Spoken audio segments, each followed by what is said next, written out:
of a moonlight glow, or the peaks where winter snows. What's the use of the waves that will break in the cool of the evening? What good is the evening without you? It's nothing. It may be you will never come to me if you never come to me. What's the use of my wonderful dreams, and why would they need me? Where would they lead me without you? To nowhere.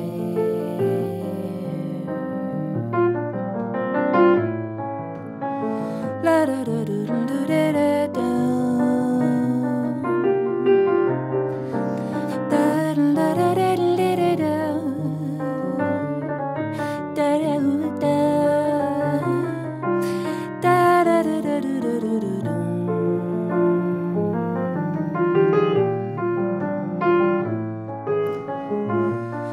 It may be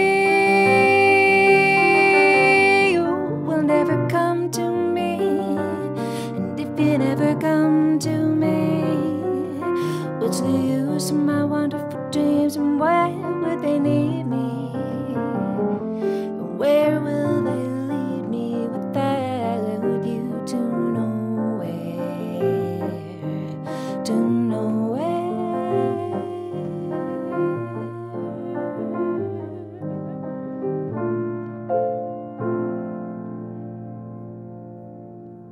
Hi everybody, welcome to Aimee Nolte Music. That was Inutile Paisagem from the Antonio Carlos Jobim wrote. Actually, I don't think I need my headphones. I'm going to take them off. Nice to see you, everybody. I'm sorry I didn't advertise that I was going to go live, but I didn't know that I was going to. So, John's here. Thanks, John. But it's nice to see everybody. And I thought that it would be a good time to sit and chat a little bit. Antonio, no, I don't know that song. Hello to the UK. I'm sorry it's cold and wet there. That's too bad. And Andrew, I won't tell your boss that you're watching this. Be careful. Well, I've had a good week so far, and I put out my video about Remember Me, and that's done pretty well. I am in copyright disputes about it right now, so that's not good. But it's actually kind of good because YouTube has done a new thing where they, when they detected that I played a clip from Coco, I mean, they immediately demonetized it, and then but I could dispute, which has always been the case. But now they actually let me state my case, which is cool. So there was like a little box where I could type why I was disputing the copyright claim. So I was just able to say, my gosh, it's an amazing song. There are so many amazing songs out there. And if I'm ever going to teach about them, I've got to let people hear them. So, I mean, it's an educational content kind of video. Please let me have it. So, you know, if they demonetize it, that's okay. People still get to see the video, and it's fine. But I'm glad that at least it's, you know, up there doing its thing. Let's see. Body and Soul request? All right.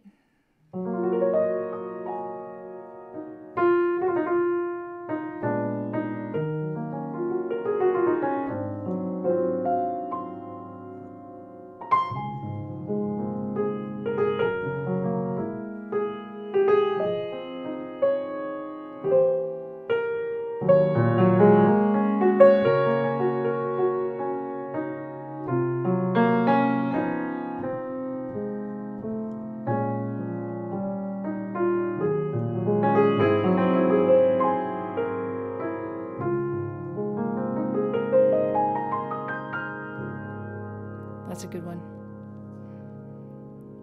Who are my top 10 jazz pianists from DJ Progress? I don't know if I have a top 10. I probably have a top 5, although not in order, so don't hold me to it. But I I mean, just to listen to for the joy of the piano, Art Tatum. I mean, just to listen to, you know. And to have anything that he does sink in, I love Art Tatum. I also absolutely love Keith Jarrett, and I'd say I've learned the most from Keith Jarrett and Bill Evans. Probably I've probably spent the most time transcribing them, along with McCoy Tyner. I've transcribed McCoy Tyner quite a bit and listened to him a lot. Although I don't think my playing reflects McCoy Tyner as much as it might Keith Jarrett, especially. I love Jerry Allen. I love Herbie Hancock. I don't know. I could go on, and I'll leave some out. I absolutely love Phineas Newborn, although I haven't done any video about him yet. I love to listen to Phineas Newborn, Oscar Peterson, for sure. I love Wynton Kelly. Yeah, there's too many. I love Brad Mehldau. If we're talking about people alive still, I absolutely love Jeffrey Keezer. Eric Reed, big influence on me. I actually took a lesson from him once. Yeah. Let's see. I'll go back and... You're good friends with David Halliday. Oh, that's cool, Cy. Nice to meet you. Is there any point in listening to post-bop anymore? Of course there is. Amazing post-bop music.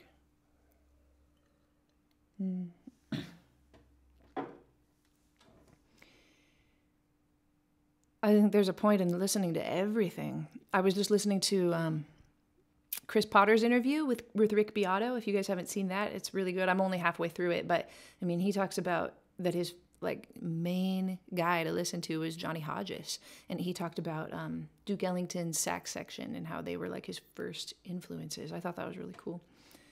Made me want to go just go listen to a bunch of Duke Ellington records and focus hard on that sax section. Do I prefer the Keith Jarrett standards or his modal concerts? Well, his free improvisation concerts are fantastic. I'm guilty of not listening to them enough, but the other day, John and I were listening to one, and we were just blown away. We were like, why do we not listen to these concerts more often? And I just can't even believe what he can do on the fly. So I love those, but I have listened to the standards albums more often. Live at the Deerhead Inn and Live in Norway, Standards in Norway. Those are probably my two favorites. Anything by The Doors. D. Jellicon. I do have a whole video about my cover of Light My Fire, which is kind of fun. You can leave the stream and go check it out if you want. It's on my video about expensive piano versus cheap piano, the Bosendorfer versus my own. Any musical guilty pleasures? I think I've answered that one before, Sky. I always say Lionel Richie. And maybe George Michael. Yeah, I like those guys. I like their slow songs a lot. I'm going back. I don't think I'm as far back in the comments as you might think I am. Bewitched, Bothered, and Bewildered. That's a great tune. I can play a little bit of that one, I think.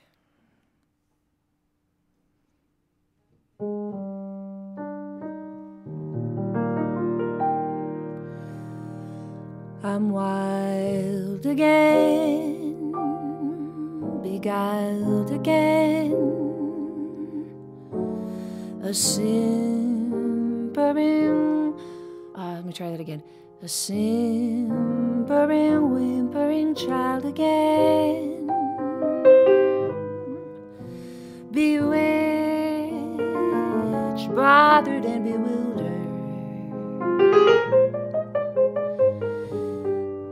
Am I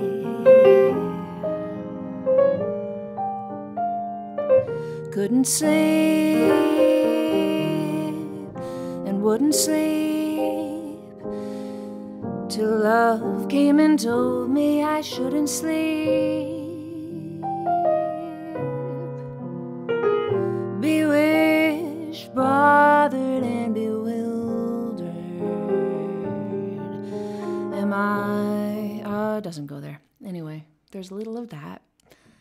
I like that one too. Yeah, that one's beautiful. And You don't believe in guilty pleasures. Yeah, it is just what you like. Good call, Jake Swick. High five. The Shadow of Your Smile is one that I saw. That's a good one. Is This Goodbye Yellow Brick Road? No. Is it close to it? Not really. Shadow of Your Smile, let's see.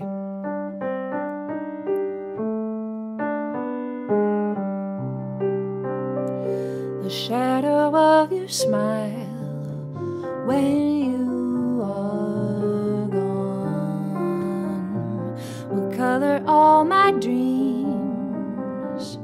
and light the dawn.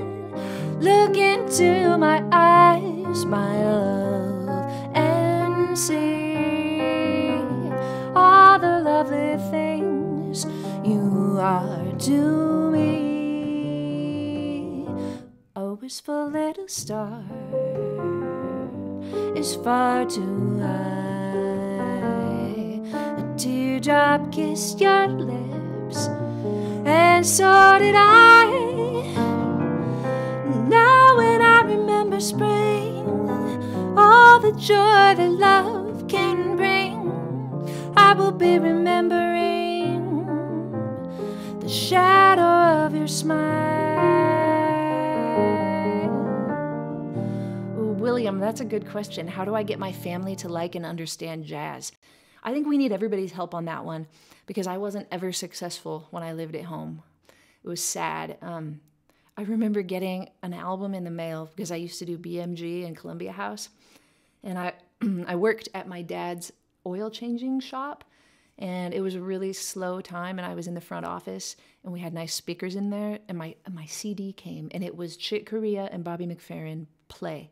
Oh, Chick Corea is one of my very favorite piano players. And I put it on. And I was just in heaven listening to it. And my dad came in there. And he said, that's just noise. Why do you spend your money on that? And it just, man, like a dagger to my heart, right? And I mean, he didn't mean it, you know, but to him, it was just noise. Like he couldn't, it was too difficult for him to, John texted me, said my vocals are too hot when I sing. So down with that. Thank you, John. I don't know if that's happened to you guys. Has that ever happened to you? That the music that you care the most about gets shot down by people? It's why I'm a little hesitant to ever shoot down any music, and why I feel a little bit bad about talking about This Is Me on my Remember Me video, but I don't feel too bad about it. I mean, I said that song has its place, and it does, and I know that it can amp up a crowd, you know, but anyway, that's a tangent. My mom also said one time, I remember I had a Dave Weckl DVD. It must have been at the local Blockbuster or whatever, and I rented it, and I watched that a lot. Not that I'm a huge Dave Weckl fan, but I was figuring things out back then, and she stood there and she watched it for a little bit with me, and she just said, "Aim, do you think that they even know anything about music? Do you think, like, are they all just beginners, just playing whatever they want?"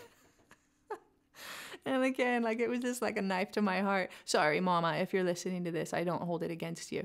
It's just, you know, those little things when you're growing up can be brutal from your own family. My brother latched on to some jazz standards, and we played some music together when I was growing up, and we still do. But I like to point people in the direction of Stan Getz on a Joe Beam record if they're looking to check out jazz. Also, Dave Brubeck, like that, you know, his Paul Desmond has a really pleasing kind of saxophone sound, I think, and that's accessible to people. It needs to be accessible, and so there are, you know, different albums that do that. I think you just have to kind of find them and use your family members' taste to direct that. So if you've got family members that are like heavy into, I don't know, Charlie Puth and that kind of current, maybe Sam Smith, maybe you want to direct them toward the singers that those guys learned from. And that might be helpful. I don't know. Like, I mean, you could ease them into it with some Stevie Wonder. I don't know. that's a conversation I wish we could have with a lot of people in the room. Yeah, you just have, like, maybe your parents just don't understand. That's right. But maybe your parents really like a particular instrument. Like maybe they're a violin fan and they think classical music's the only way to go. So you could introduce them to Django Reinhardt with Stefan Grappelli, right? Like, I mean, there's all different avenues of jazz, which is really cool. And you can tell your family, all jazz doesn't sound like Dave Weckl on this DVD that I bought. It doesn't. Or like Bobby McFerrin and Chick Corea just screwing around. It doesn't all sound like that, you know. Can I recommend a systematic way to go about learning to play piano by ear without learning sheet music? I recommend my own videos. I have ear training videos that I think are good. I also have a video. A lot of people write to me and ask me, where do I start in your videos? And I always say, start with my video called Jazz Piano, Where to Start. I kind of thought by naming it that it might not, so that people might not write to me and ask me that anymore, but it didn't work. I think I have to organize things a little better still.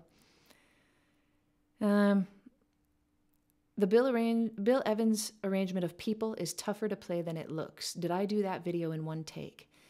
Bill Stewart, good question. The Bill Evans arrangement of People is really tough to play. And I think I have a video way back in my videos where I actually show you the transcription and play it at the same time. And I didn't play the whole thing. I played the first 2 pages or page and a half or something because that's all I felt like I could get in my fingers to do in one take. And it probably took me a few takes to get it down, but I practiced it before I turned the camera on too. George Shearing, absolutely wonderful pianist. I got to see him before he passed away. Let's see. You're so shy about your singing. Minnie, I'll call you Minnie. You find it hard to sing in front of your family and friends and your former music teachers. Oh, that's always hard, your former music teachers. Now at 35, you're trying to get past that, but it's so hard. Yeah, it can be hard. I think the more you do it, the more comfortable it becomes and if you sing in front of strangers a lot, I think it's nice to try to get yourself a gig where you sing in front of nobody that ever knows you. And so everybody that comes in is just, happenstance. And then you get kind of comfortable singing in front of those strangers. And when you're going to sing in front of your family, you just kind of pretend that they're strangers because you do it all the time now. You're like, oh, I've got this Wednesday night gig every week, and I can just kind of pretend like that. But it is hard because the people that know you the best will judge you the most, and they see into your soul better than the strangers will. And so past teachers, if I was going to be nervous playing in front of anybody, it would be my past teachers probably. So I really get that. Don't do it. No, I'm just kidding. No, just, you got to try to work on your... I think you got to work on playing in front of strangers. I think that's the best advice I can give on the fly. What else do I have? Can I play Lady Madonna? And My Funny Valentine. I see a lot of requests for that. Andrea says, we support you, Minnie. I support you too, Minnie. I was listening to Lady Madonna last night because a couple of speakers came in the mail from the company named Avante that I saw at the NAMM show. And I thought they were just going to lend them to me, but it turns out they're going to give them to me. They're like the powered speakers that are rivals of the QSC series, but they cost like half as much. So they came last night, and I was hooking them up in where my son makes his music, because I'm gonna let him use them. And so we were trying to make them stereo, and I wasn't sure that I had them all hooked up so that they were stereo. So I listened to an old Beatles recording of Lady Madonna, actually, because everything's panned super hard left and right, and that showed me that indeed we had hooked them up to stereo correctly. But anyway, I was listening to it last night. I don't think I know the words. Lady Madonna, children at your feet, wonder how you manage to make ends meet.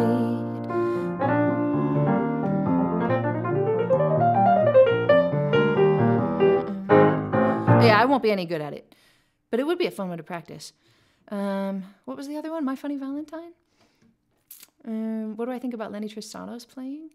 I absolutely love Lenny Tristano's playing. In fact, I was transcribing him not very long ago. Beautiful lines, unlike anybody else. I think he definitely had his own thing going on. Your uncle was a jazz musician who admired Tristano. He wasn't well known, but some of his students. Oh, cool. He had some famous students. That's awesome. Yeah, I love Lenny Tristano. I need to make a video about his playing at some point, but I don't feel like I have anything to say, like, concrete about it yet. My Funny Valentine? Let me think. My Funny Valentine, sweet comic Valentine,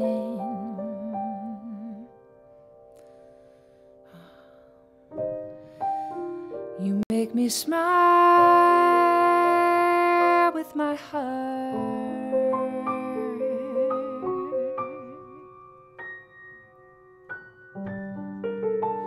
Your looks are laughable, unphotographable, yet you're my favorite work of art. Is your figure less than Greek?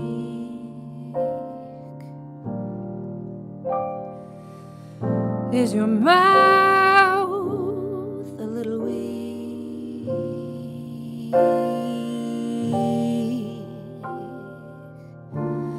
When you open it to speak, are you smart?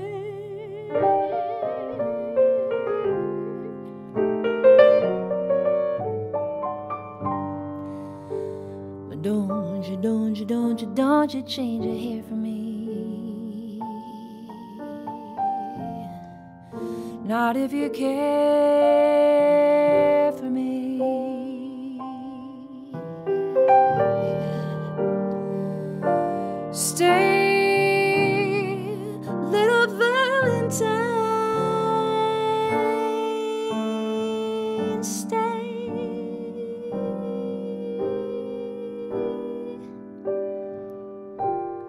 Each day is Valentine's Day.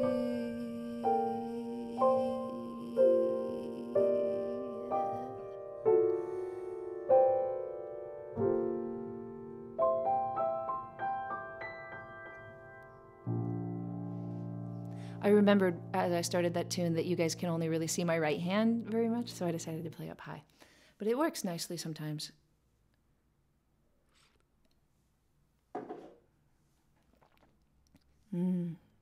Let's see. Do I have any information on foot pedals and when you should use them, etc.? You have a digital Yamaha, never had a lesson, so your pedal stays down all the time. That's a common thing I run into, are piano players that use the pedal too much. A general rule is that as a jazz piano player, you don't really want to use it if you're playing an up-tempo tune at all. You just keep it off, totally off the pedal, which actually gives you better posture, and allows you to focus more on what you're playing, I think. But if you, like, say I was going to play just some line,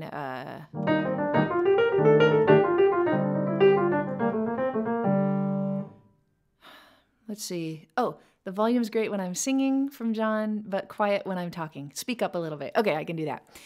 So if I play a line like that, no pedal at all, no pedal at all. If I were to add the pedal,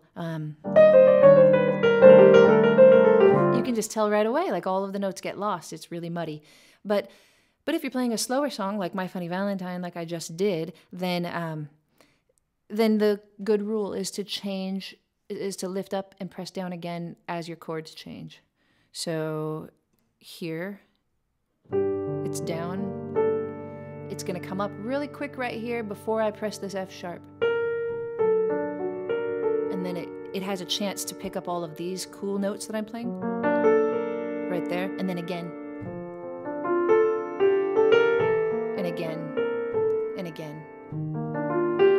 you kind of want to just pay attention to what's ringing. And if you would like say you'd like your left hand to stop ringing, lift the pedal off, but maybe you want to hold a note in your right hand, just hold it down. You can kind of control which strings vibrate and which don't by a combination of your hands and your foot. Kind of a hard question. Easier to teach in person, I suppose, but usually I just tell people to quit playing the pedal so much, or to make sure they change between chords and don't play on the up-tempo tunes. In fact, a lot of times you'll see piano players who just cross their feet underneath the bench. They like tuck them in. I do that sometimes. I used to do that when I was beginning because I leaned on the pedal too much, so it was like a way to stop myself from doing that. But I have just learned recently that that's not good for your posture or your back to tuck your feet in. You kind of need your feet to give you that balance. I do have a video coming up, I don't know, in the next month or something, where I'll talk about posture and a good seat, and yeah. And let's see.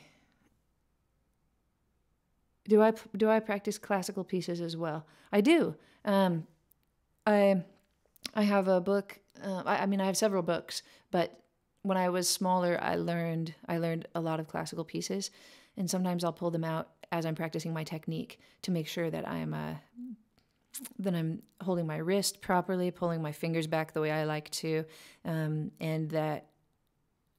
sometimes it's just a nice way to practice scales, especially to play like Mozart Sonatas, Clementi Sonatinas. I have a book of 2-part inventions that I think keeps me on my toes. Yeah. How long has this been up for? 26 minutes, I can tell you that easily.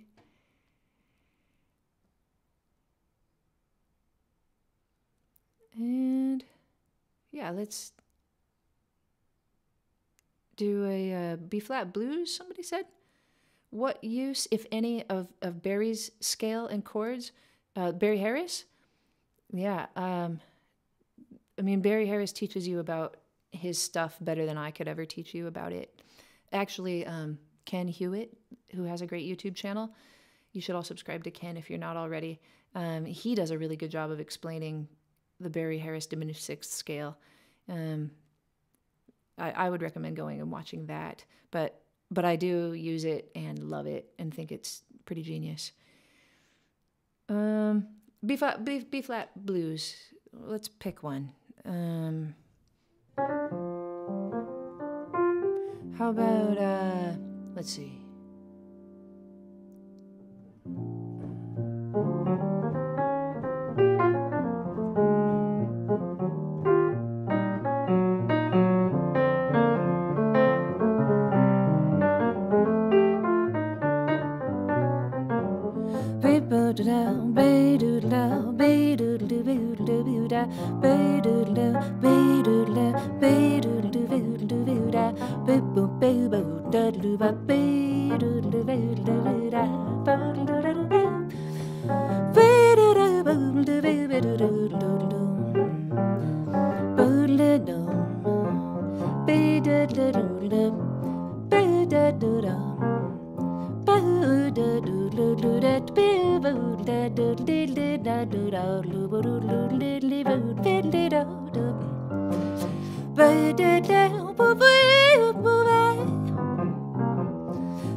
I'm going to start that again.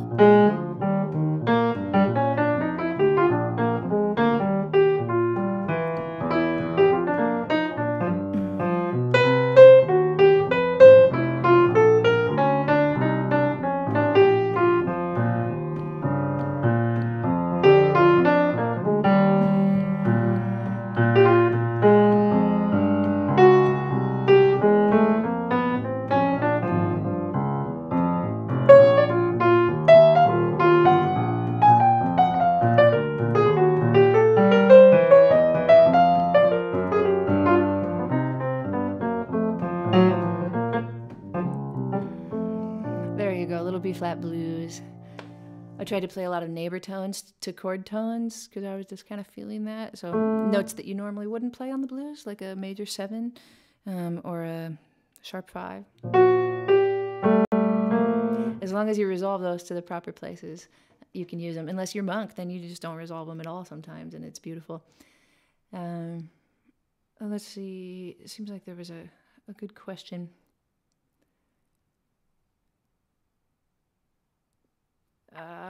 Let's see. Billy's Bounce. Yeah, that would have been a good one to play. I'm scrolling back quite a ways now. Oh, Nate, I'm really glad that you like the Remember Me video. If you guys haven't seen my video about the movie Coco, check it out. It's the last one that I put up. Let's get to where we're at, closer to now.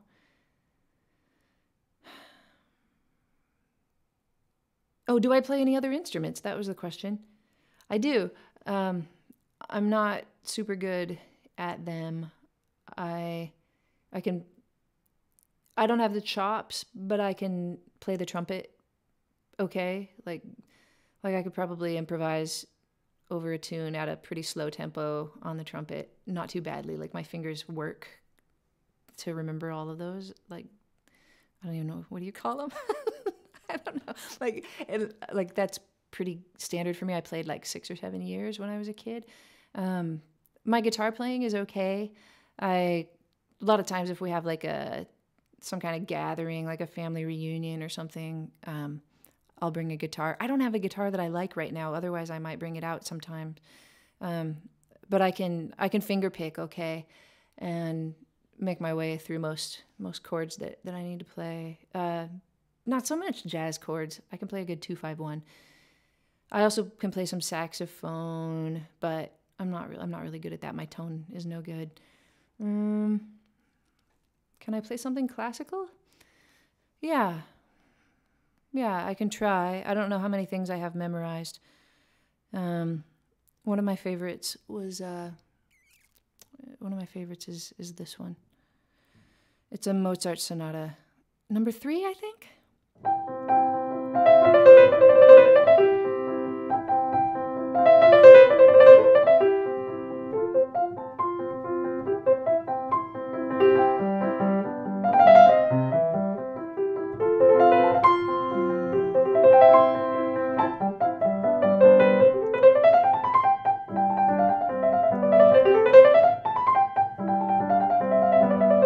If I was going to practice that, I don't think I ran those scales well at all.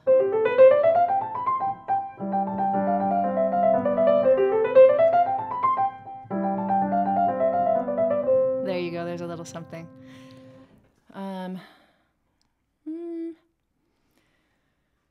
I used to be able to play Clair de Lune, but I can't play it from memory anymore.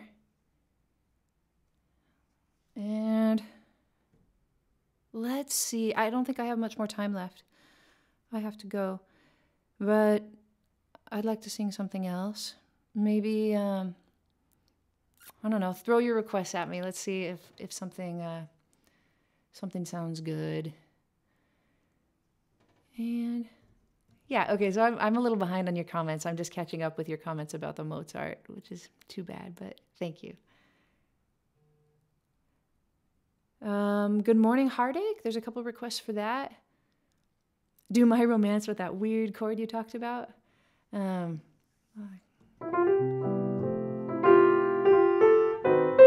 it is. Do my neighbors complain about my playing? No, they're really awesome. Anytime I've asked them, they've just said, we love it, turn it up. So that's really lucky. You guys quit using that J word. Why do people try to get me all amped up? I don't know. Let's see. Without a Song, The Look of Love, Sorry by Justin Bieber, You and I, those are good ones. Blue Moon is another good one. I'm kind of looking for one that maybe I haven't done on a live yet. You Go to My Head is a good one. Yeah, let's do Enter Sandman. I've done that one, P.Y. Lang. I know I've done that before. Yeah, let's try You Go to My Head. I think that's a good one.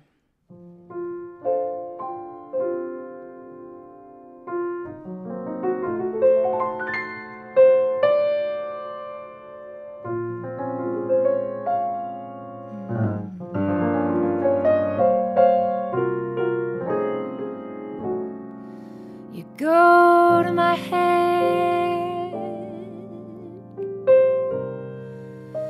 and you linger like a haunting refrain, and I find you spinning round in my brain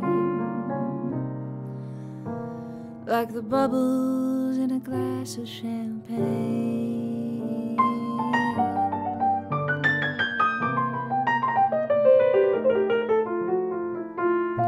You go to my head with a smile that makes my temperature rise,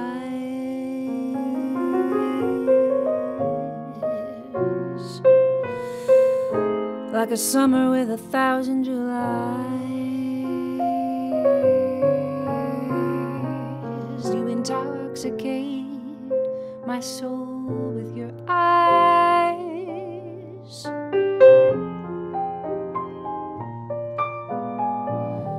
The thrill of the thought that you might give a thought to my plea casts a spell over me. Still I say to myself, get hold of yourself. Can't you see that it never can be?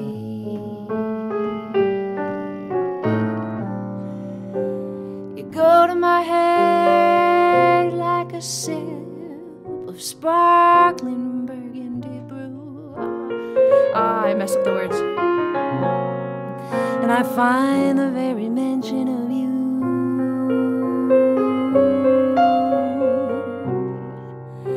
you intoxicate my soul with your eyes.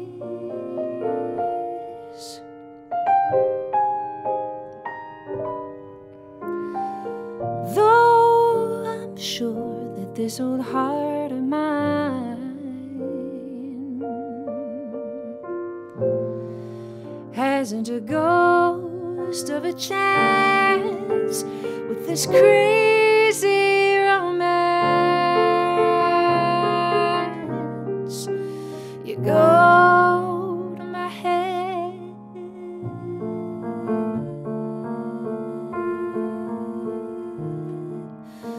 you go to my head,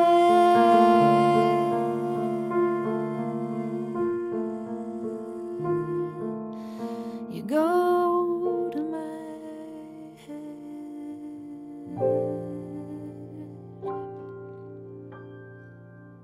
Oh, you guys, thank you for the donations. Wow, that shows up really big in my feed. That's so nice of you. John, did NOK request anything? I feel like if he made a donation, I might kind of owe it to him or her. Oh no, he didn't. He just said that I'm the best. Thank you, NOK, or she. I really appreciate that. So nice. And how much time do I have? Let's see. I should go. But thank you, everybody. And I have a video coming up soon, maybe Monday or Tuesday. I've kind of been liking to wait until Tuesdays to put out my videos because Rick and Adam both put out videos on Mondays. So I pick up the slack on Tuesdays or whatever. But my video is actually about this boom stand that I have right here. I was able to get it as an endorsement from Onstage Microphone Stands. And I don't know if I can show it to you, but it's really cool. I don't know if I can. Oh, I know what I can do. Let's see. Can you see the base of it? It's like a hexagon. Where's my hand? Like right there. And it weighs 16 pounds. Yeah. And then this it's so heavy duty. And I've had this problem with my condenser mic on my old Proline stand. Terrible problem of it of it wanting to fall over because this weighs so much. So I fixed the problem. It's a fun video. It's a joke around kind of crazy video where I hang things off the end of this arm and off the end of my Proline arm, like gallons of milk, to see which one of them can take it. So that's a pretty fun video. And yeah, so don't just look at it like a gear review video, like super boring. I try not to make it boring. Had fun with it. Thank you, everybody. And I'll see you next time on Aimee Nolte Music.